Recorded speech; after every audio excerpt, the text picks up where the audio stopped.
Hello, everyone, here playing Farming Simulator 22, and welcome back to Spring Creek here. Currently working on harvesting some cotton here on field 387. Yes, Evan, you did hear me correctly. I said field 387.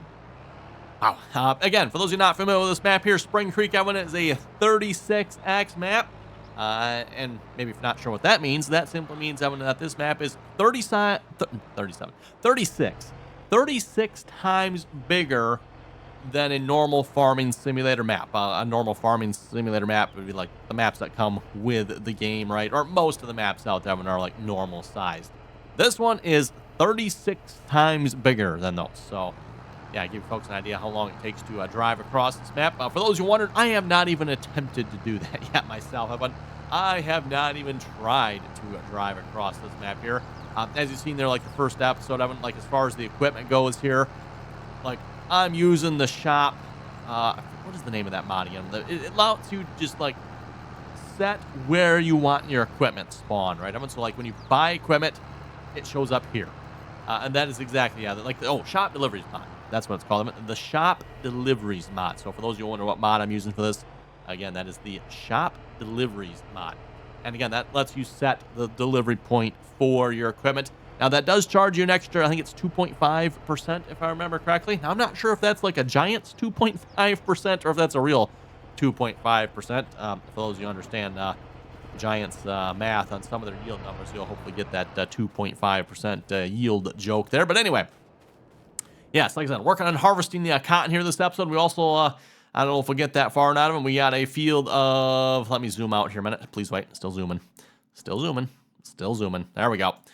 We got a field of... What was this? Potatoes? I think this was a field of potatoes. We'll see once maybe we can get around to harvesting that here this episode as well. There we go. New Holland at T8. I don't know if we'll break that out here this episode. Oh, that's right. I'm playing with seasons. I got to remember, Evan. We just finished playing on Westbridge Hills, of course, Evan. And with Westbridge Hills, I was not playing with seasons, so, I could do whatever I want, whenever I wanted, how I wanted, it didn't matter. But I am playing with seasons this time around, so we do have to watch some of this stuff here this time, so... Ooh, New Holland T7, that's right. Yeah, thinking I might switch this tractor out here real quick. But Evan, thanks to Mason Farms here, he sent me... I wonder if this is going to be under medium or large. It's probably under large. Or, sorry, medium here, because there's the T7. Let's see once here. He sent me U.S. versions of all these New Holland tractors here. Unfortunately, Giants did not see fit. At least I think it's supposed to be U.S. version, right? I guess we'll find out. I think that's the one. Let's see if we have some U.S. tire configurations in here. Ugh, nasty. No, not seeing nothing there. Okay, maybe this is not US. I know a couple of them are US. I'm not sure if this one is. This actually might be one I had already. I might not actually have a US version of this particular one. This one I do believe is. So, yeah, that looks a little more like an American-style tire there. Again, actually, it says right here, row crop. Yeah, for those who don't know, typically, at least in the US here, and this is just generally speaking, I want to keep that in mind. This isn't always the case, but generally speaking, most American farmers run row crop tires. A row crop tires looking like the ones that are on the spreader here. Not these fat, wide tires that, well, let's face it, nobody uses those things. Hardly. At least if you're a row crop farm anyway. Again, corn, beans, that type of thing, right? Okay, I should probably wait for... the T9 to finish this field here before I start on that one. I'm thinking what we might do is grab our cultivator here. Question is, what cultivator should we grab? I've got both a New Holland disc. Mind you, I'm sure this is not actually a New Holland disc. This is just New Holland painted with it's supposed to be a New Holland brand on here somewhere, I think. I thought I seen a New Holland decal on here somewhere. Maybe it's in the back or something. I don't know. It's New Holland branded decal one. I don't see a decal on there, so whatever. Or we also have the Salaford something. Doesn't tell you what model number it is, I guess. Does it? Okay, well, anyway. That's a Salaford cultivator of some sort, yeah, one. Let's put it that way. Wonder what tractor we should pull that with. Probably should pull that with another T9, shouldn't we? So, I think we might just grab this one here. Let's go ahead and put our grain cart away here a minute. Elmer's Paul Master here, by the way. Maybe we'll just put this in our unfinished shed yet. I thought that looked kind of cool. I'm just putting one of the unfinished sheds up. Still need to go around and like do some terraforming around here. I didn't realize like when I put this stuff down, this ground was apparently very uneven. Did not realize that. It's like, oh, well, that's kind of annoying. Oh, that's, yep, exactly what I was talking about. Like, I can't even see that drop off there until you fell off it there. Reminder again, by the way, if you'd like to check this map out, Evan, a couple things to probably keep in mind. First off, make sure you have a decent computer, Evan. This is a 36x map, so keep that in mind. You know, if your computer's struggling to play a normal map, maybe don't check this map out. And then if you'd like to download, Evan, download link is down below in the description here of this video. There we go. I'll put that back there for now. For those of you who have this particular shed mod, there's like a finished shed, and then there's the, you know, the partially built shed here. I don't know. Remember which one is the. I don't know if they have that one. If that's this one over here, maybe. I've also got this shed too. I'm not sure which one's which, to be honest. It might be this one here, or it might be this one. Looking at the framing, I'm going to say it's probably this one here. Does this one have a door? I don't know. Maybe it's not this one.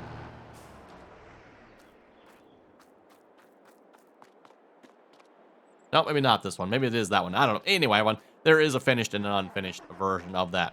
Okay, let's head over and grab one of the cultivators here. And we're going to go back to working on the field we're working on here last episode.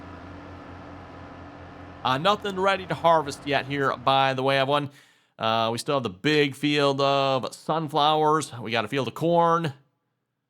Field of sunflowers. What's on 384? What is that? Nope, not those. That's cotton. What is on 384? Parsnips? Boy, lots of harvesting going to have to happen here. Lots and lots of harvesting. Well, I think let's try out the Salaford here. The disc actually is probably, to be honest, a little bit bigger.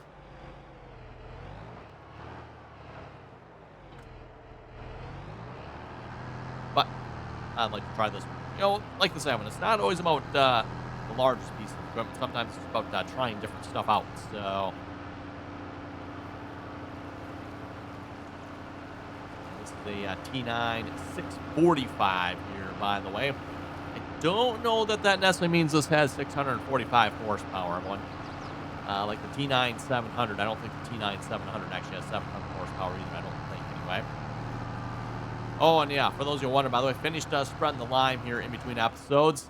This is what the lime coverage looks like, everyone. And if we check the map here, it should be fully covered. Again, as I've noted before, when the zoom does not seem to work properly on this map, I don't know what is up with that. Let's see, is it this one? No, there it is. Okay, like, where's the precision farming? There it is. Oh, I guess they don't zoom in the same spot either, do they? Okay, well, how nice of them. 46, wow. Not a very good environmental score on that field.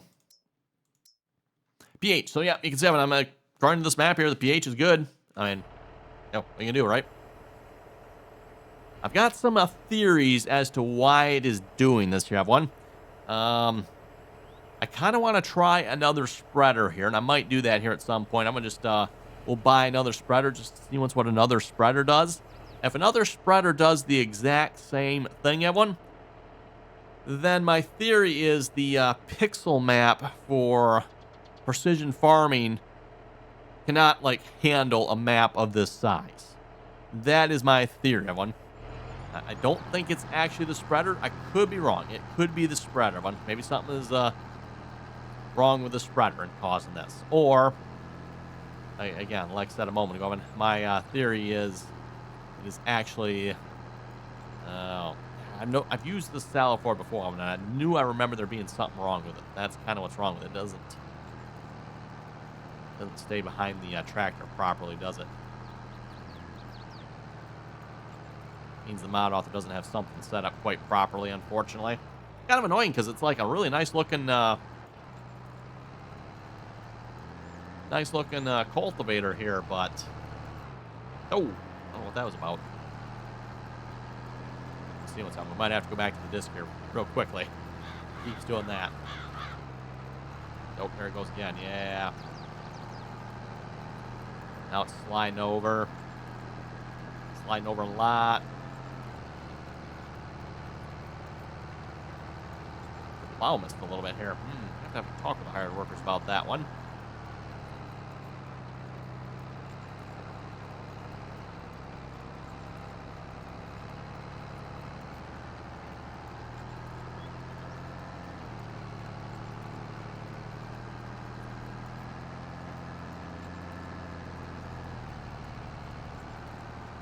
Wow, 11 miles an hour. Actually, I think this is designed to be a high-speed tillage tool from what I remember about this particular one. I've one. I don't know if this exactly would be considered like a vertical tillage or not with the way it's designed, but that does look very similar to like a vertical tillage tool, right? Just rather than having like all the discs in a line, they're just kind of all scattered about.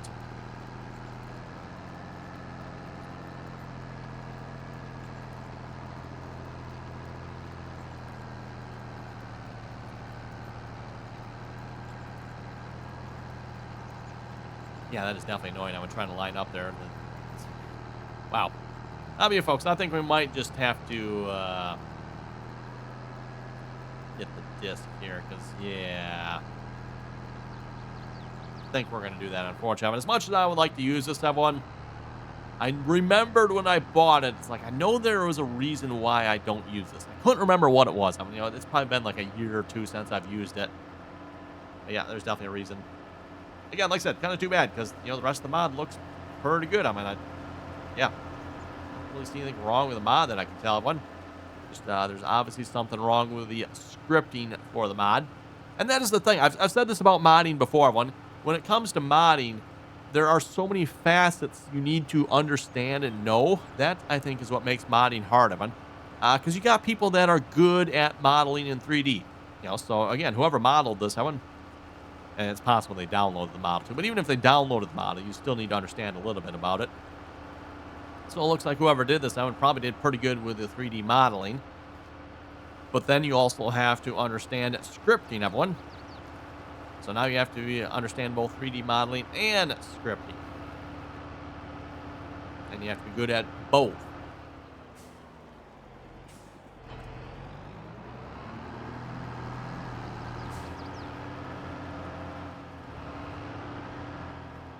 And then, of course, there's more than just scripting going on as well. But, you know, in addition to the 3D model, you also got textures. So you got to be good with textures, images, stuff like that, right? You have to have sounds. So, yeah, potentially have to be good with sound design. Yeah, just so many things that go into a mod. And you really have to know a lot. And I'm not sure who all compromises, like custom modding team, stuff like that. I mean, if you're part of probably like a modding team, you might have like people that are good at 3D modeling, people that are good at scripting, that type of thing, right? And again, for one person to be good at all of those elements, it's pretty good, right? That's pretty impressive.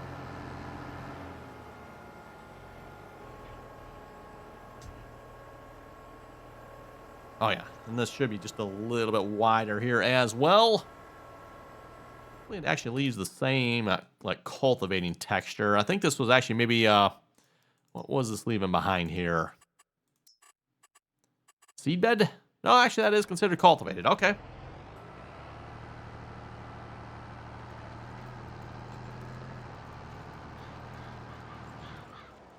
Oh, but this is going to leave behind seedbed. That is interesting. I would have thought the disc here would have been considered cultivated. Would have thought this would have been the other way around, to be honest, everyone.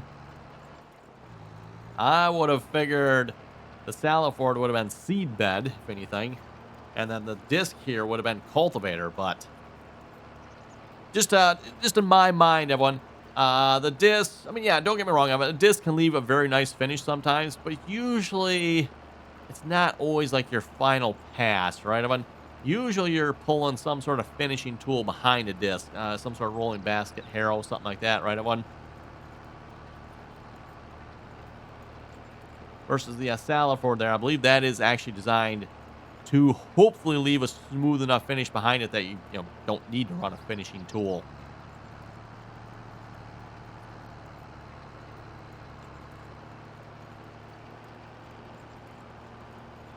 Yeah, because of that, we'll just go back over the section we already did. I don't want to have, like, mismatched parts of the field here. I don't know about you folks. That just probably would do my mind in. Now we're just a little bit wider here as well. Mind you, if the Saliford would have pulled straight, Evan, that probably would have helped as well, right? But, oh well. Looks like the disc here at least pulls straight. I'm not sure, by the way, what this disc actually is, Evan.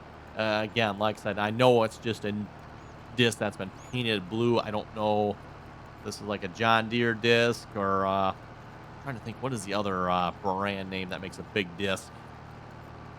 I want to say like Landall, but yeah, maybe it is Landall. I believe Landall, they do make a large disc like this. And that is actually blue too, so that is possible, I guess. Evan. Just take the Landall branding off it. Well, there was supposed to be some New Holland decals on it, from my understanding. Oh, actually, you know what? Yeah, there is. Okay. I was going to say, I thought there was. There they are. I just guess you got to unfold it enough so you can see them all.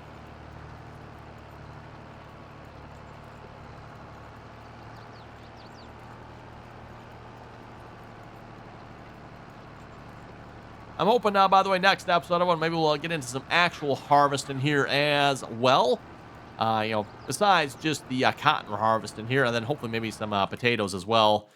I don't know if we'll get that far or not here. Still got quite a ways to go on 387 yet. It's taking a while, one.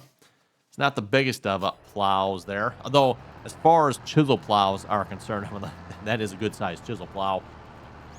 And we are pulling that with the T9 700 there, by the way. Just running the T9 645 here. This is the tracked version.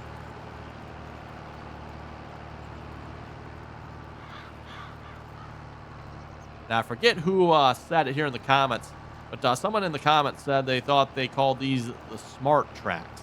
And that does sound correct. I could be wrong on that one, but from the comments here and from what I remember as well, I believe New Holland does call their tracked ones here the smart tracks.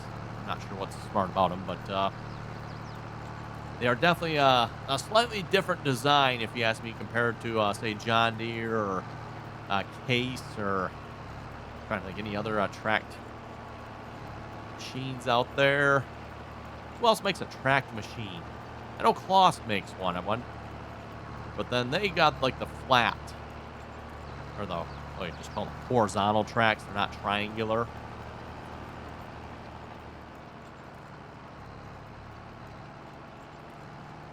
Anyone else make a quad track type machine? We got New Holland here, of course. This would be a quad track type machine. John Deere, of course, makes their quad track. That would be the RX model.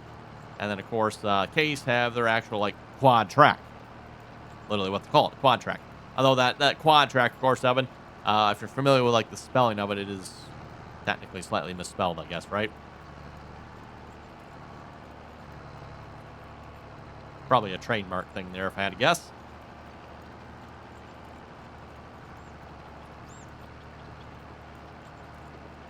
Well, this disc pulls fairly quickly here as well. We're up at 11 miles an hour with this. That's probably a little bit quick for a regular disc. Now, most regular discs, you're probably going to be in that 5 to 6 mile an hour mark, somewhere in there usually.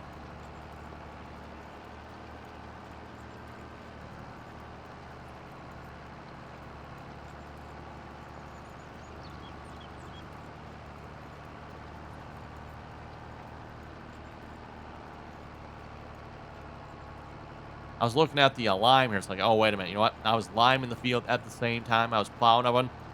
Yeah, the plow must have gone over this part of the lime here. It's like, where's the lime here? But that's probably what happened.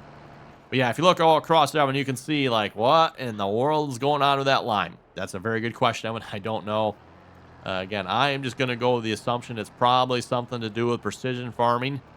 And the precision, I think is that the right word? I don't know if that's the right word or not. There's a whole bunch of, words that go along with this one. So, precision might not be exactly the correct word, but the precision or no, I don't think precision is the right word. Trying to think what it would be now. But basically the sampling, maybe that's a better word. The sampling at which we're taking on the field here, right? the density. Being a 36X map here, that might be the problem. Wouldn't surprise me. But that looks like a nice straight line to line a GPS up on. I don't know what you folks think, but let's get ourselves some GPS here a minute. And then maybe we'll see what's about loading up some comments as well here. See what you folks had to say about this craziness we got going on this map here. Out of curiosity, anyone watching, anyone else tried playing on this map and or playing on this map as well? Let me know. I'd love to hear it, Evan. And if you are playing on it, how is it going for you? Like, you folks having any problems with it? We're gonna have to create some GPS marks here a minute, or GPS lines.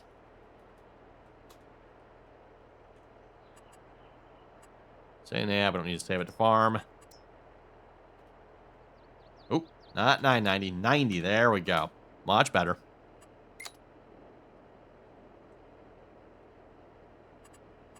There we go. And in this case, I think we actually do want 0. And I like to see the lines myself. Hey, there we go. Looking good, looking good. Oh, it's already lowered down. Lower it back down. Yep, first time you set up GPS on the map, Evan, that is typically what I do. I create a 0-degree line and a 90-degree line. You can maybe do like a 45 too if you want. Whatever angles you need, everyone. Typically on most maps, 0, 90 is sufficient, right? Anyway, like I said, let's head over to the comment section here.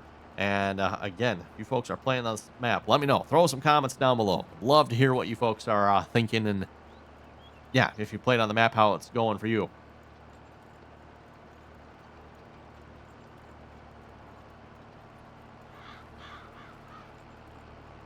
Starting off with the first comment here. Paul, how did you get courseplay to work on this map? Every time I try to load with it, my game crashes. Very interesting. I have not had that problem, obviously, so I don't know. I don't know there, Paul. Maybe you have some other mod conflicting, maybe? Seeing as how it's loading for me, that can be my only other assumption, everyone. Or possibly maybe your computer's not high enough or doesn't have enough power and it can't run courseplay in this map at the same time. Another idea here, too. Maybe make sure your courseplay version is relatively up to date. I am running the version that is from the official Farming Simulator mod hub. Actually, you can pull it. Yeah, 7.4 for those you're wondering. So 7.4.0.0. And that should be the one that's on the official Farming Simulator mod hub. In the past, I would run the developer version a lot of times, Evan, but haven't really seen a need to do that here in Farming Simulator. So, in Farming Simulator 22.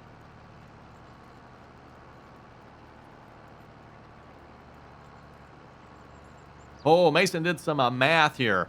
He says this map is 12 kilometers by 12 kilometers. Yep, so 12 kilometers by 12 kilometers for those who are not, doing the math on the 36X map there. Mason's math, he was saying that equals out to 35,600 map acres. Oh, my goodness, Evan, that is absolutely insane. Think about that, everyone. Yeah, if Mason is doing the math right there, I'm not going to take the time to check it. I'm just going to, if that's what Mason says, that's good enough. I don't feel like doing that much math. 35,600 acres. Oh, that's crazy, Evan. He says, in reference, a standard size map has a total of 988 acres. Yeah, that sounds about right. 988 times 36, right, Evan? So 35,600. He says, I would like to see you drive to the sell point at least one time to get a scale for the size of the map. The auger should have a work camera on its spout. If you have that mod installed from the gain hub, left shift and C to activate. Looks like a good South Dakota map. That is true. I'm not actually sure what this map is based off of here again. Spring Creek. Now, Spring Creek what? I'm not sure. Mason was also saying somewhere in the wardrobe there's a RDAllen / John Deere hat. Oh, I'll have to look for that. I don't think I remember seeing that. We are sporting the RDAllen shirt here, by the way. Reminder, we do sell RDAllen shirts for those of you wondering. Should really probably go through and update that sometime. I have not done anything with the merch in a long time. Kyle was saying, this map is big enough you could try using the mother bin. Ooh, that is actually a good idea. That is a really good idea. You know what? I think we're going to have to do that one. We're going to have to buy a mother bin. I don't know that I've really ever used the mother bins up until this point. And for those of you not familiar with the concept of a mother bin, ooh, and that actually reminds me, for those of you watching Brian's farming videos, his latest video, they went to the Farm Progress show. I always forget the name of the various shows there. But they were actually showing a mother bin at that show there. Again, as far as I know, I think that's more of an Australian thing, Evan. But basically with a mother bin, it's basically like a buffer between your regular grain cart and your trucks. Essentially like a portable buffer tank you can set along the field. And of course, it's a large tank, Evan, so holding, a lot of crop. A lot more than your grain carts would. It's not designed to be moved well full. You just, bring it to the edge of your field. You park it there. And then the grain carts, which will unload the combines, will unload into the mother bin. And then the mother bin will unload into the trucks. Theory being that way, Evan, is you can keep the trucks continuously moving. It just reduces any hopefully potential of having to wait on either the grain carts or the trucks, right? You got that, essentially, again, I call it a buffer tank there.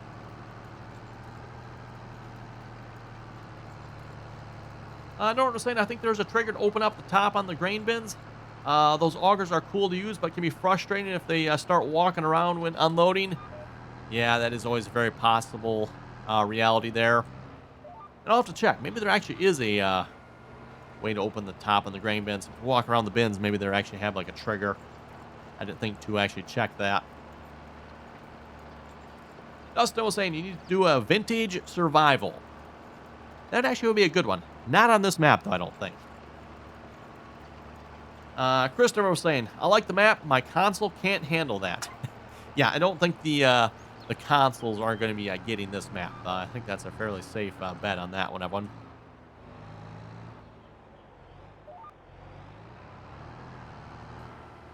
At this point, consoles can only get standard size maps. I don't believe there's even any 4X maps. Supposedly it was rumored there was going to be one, but then I believe that rumor turned out to be false. So the best you can get on a console is a standard size map. So yeah, there's no way you're going to get a 36X map on a console. Hetro was saying, good video. Thank you very much for that.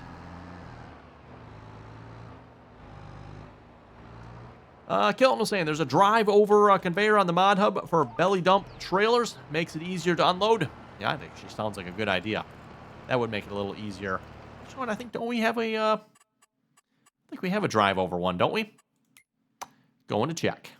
I don't have an all-in-one drive-over, but I thought I had a drive-over. Oh, I guess I don't. I thought I had the little short piece that you can use that'll, dump that into another auger, right? I went for those of you familiar with that. It's just like the little piece you drive over, right? And then it just has a little short auger that dumps up into the big auger.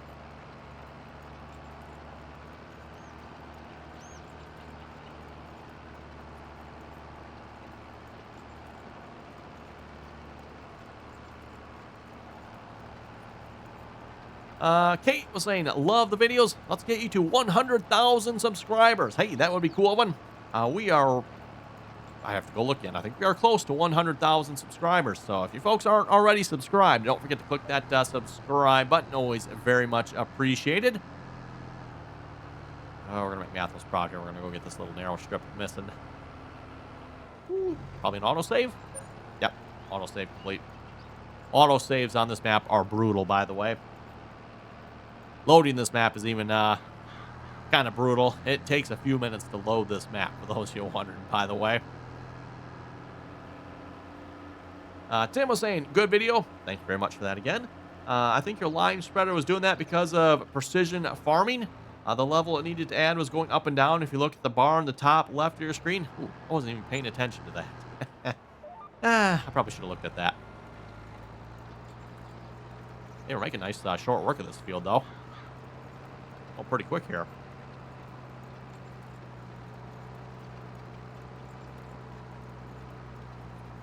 13 Dixie Fried was saying, you mean to tell me that the channel historian hasn't commented on this yet? Don't believe he has that I know of. For those who don't know, here over on the RDAllen channel, we pride ourselves in having some of the best farming content out there, right?